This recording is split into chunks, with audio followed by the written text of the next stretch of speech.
You are about to watch a video, and I want you to come to the comment section and say the truth that you know. But before then, do not forget to like and share this video. It helps. Do not forget to subscribe to this channel if you're new here. Let us get right into it.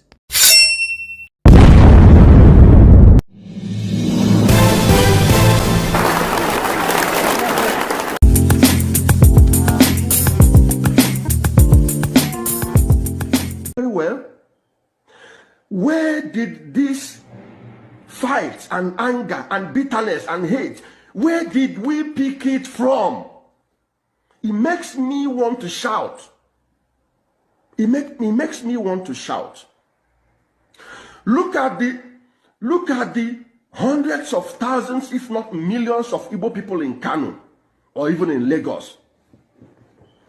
We are the only people who are not welcoming foreigners. I swear, this is truth. We do not welcome foreigners. We bachie Benin. No, they are coming to take our land. Now, come back, Upano, and develop that your land. No way. Igbo man will go to another person and tell that person that their land is no man's land. But Igbo man will come to their own land and say, no, don't come to this land. You are coming to take our land. Igbo man will be shouting, crying and beating his head and shouting, you are coming to take our land, oh, you are coming to take our land, oh, you are coming to take our farmland, oh, you are coming to, but you already have occupied and you have taken other people's land, bought other people's land. We do, honestly speaking, you need to go and cast away that bitterness, that spirit on an energy of bitterness and hate on foreigners. And when I mean foreigners, it is not even only Hausas and Fulani, including the Yorubas. Including the Yorubas. We have a name for everybody that is not Igbo. We have a name for everybody that is not Igbo. Everybody that is not Igbo, we have a name for them, including the Calabar people. But we...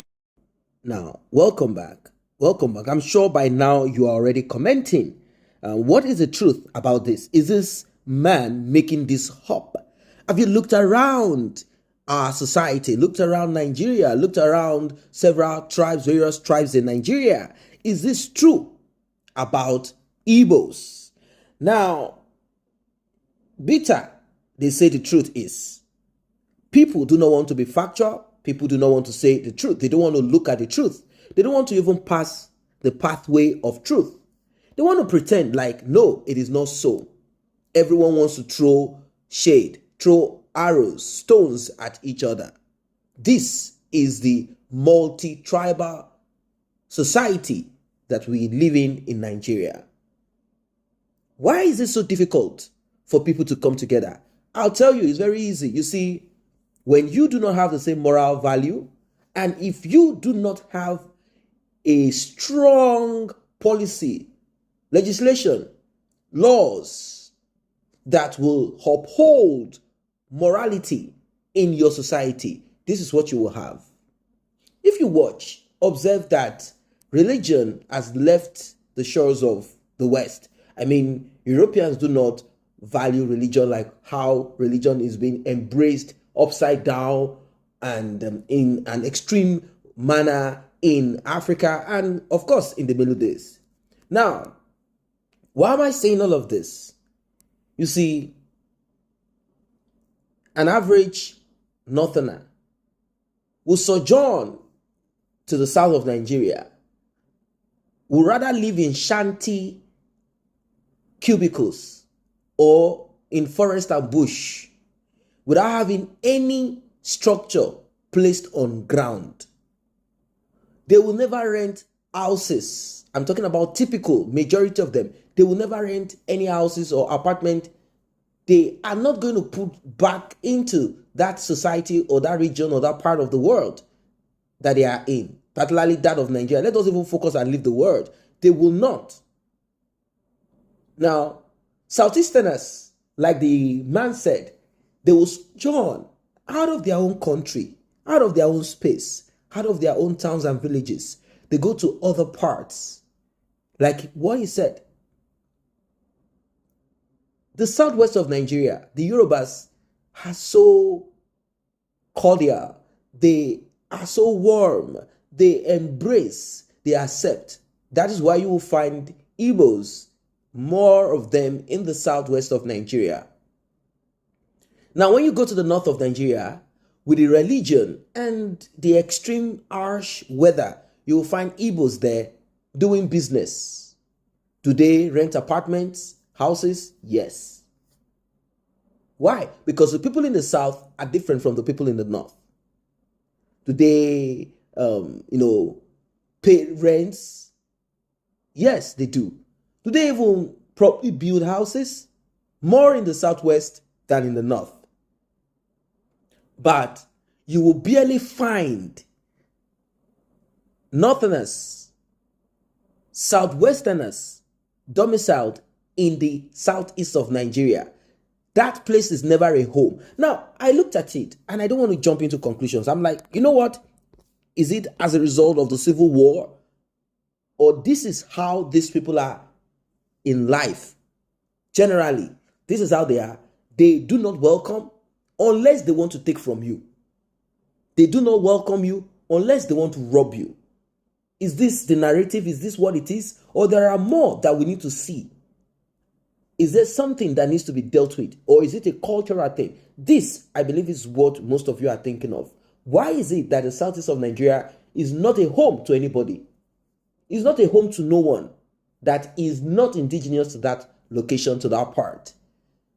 Why are they always having that nature of that person? You don't belong here. You don't belong here. Don't come and take our land, like what is said. Because people have started looking at these things. And the reason why is the election that passed.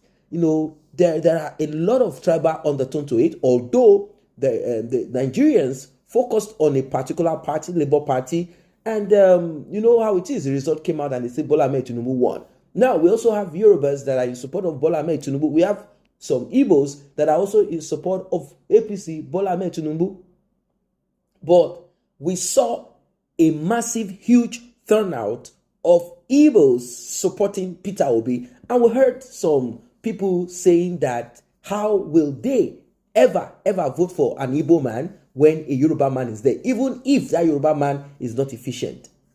Do you see how it is? Some say, how can we ever vote for an Igbo man, vote for a Yoruba man, when we have a Northerner, a Fulani man? This is tribe. Tribe is so huge, is so big. And that's the reason why I decided to bring up this topic. Let us talk about it. Let us deal with this, because it is hitting us deep. It is hitting us deep and deeper. Like I said, it seems we do not share anything in common. Our cultures, our values are not the same. And I said it at the beginning. I said the reason why it has become so prone, it has become so clear and vivid for everybody to see, is because we do not even have that system, that strong system, like how they have it in the West, where each department, each parastatal, each arms of government work in a synchronous manner, that the executive cannot try to override the legislators like that. You know how these things work, and everyone is accountable. Nobody will say, I am higher than you. You have to be accountable. If we had that, then let us throw away religion, because religion is also one thing. Let us throw away religion, let us throw away tribe, and let us focus on what? The law. This is what the law says, notwithstanding where you are from, what tribe, but we don't have that. We don't have that. And where did we get it wrong? That's a question that a lot of people want to ask. And finally, I'm going to end with this, because I want us to discuss about this thing. You see, people are saying, let's break Nigeria apart, because most of the countries that we see surviving or thriving or working efficiently, they speak same language, they have similar culture. Let us look at the United Kingdom, for example. They share similar culture. The ones that speak a separate language, they are broken apart. The Republic of Ireland, although they speak English there, but those Irish people who speak Irish, Scottish people who speak, Scotland that speak Scottish, and the rest like that, we also saw some of them trying to break apart. We are talking of a system that works. Why are they trying to break apart? Because they feel that they are not being served properly. Not to talk of Nigeria, where nobody is being served. It is not about tribe. Nobody is being served. Poverty is in the north, like what you will find in the south of Nigeria. The only difference, what has emancipated the people in the south of Nigeria, is that, at least, let's just say, some form of education, because education has been destroyed, some form of education, and maybe religion. That is not to say the elites in the north of Nigeria are not educated. If you think those people are not educated, you are fooling yourself. It's just that majority in the south of Nigeria are more educated. And this is what has helped a lot of them to at least not to be smelling. When I say smelling, I mean abject poverty that you will find in the north of Nigeria. What are your thoughts about this